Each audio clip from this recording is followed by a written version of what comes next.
ঠাকুর শ্রী শ্রী রামকৃষ্ণদেবের 190তম জন্মতিথি উপলক্ষে বেলুর মঠে আজ সাধারণ উৎসব পালিত হচ্ছে।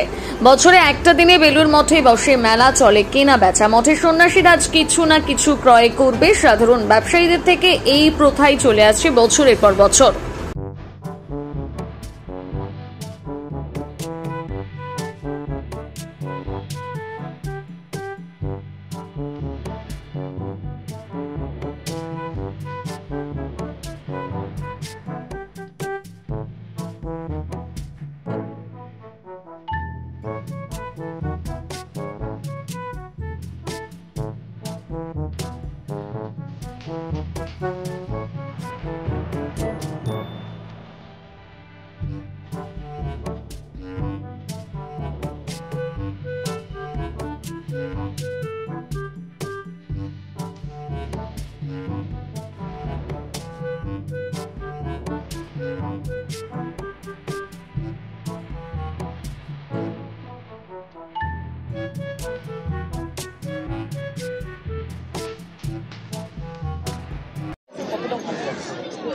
সবসময় ভালো লাগে, আজকে নতুন করে নয়, সবসময়। আজকে একটা অন্যরকম পরিবেশ, সবাই একদম জনসাধারণের জন্য একদম খোলা দ্বার, সবাই রয়েছে একসঙ্গে।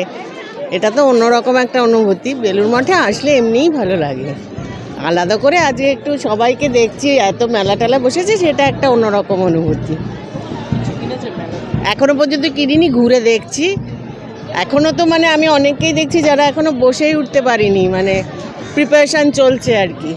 আর একটু পরে জমবে আর কি, 10টার পর থেকে একটু কিছু টুকটাক কিনবো।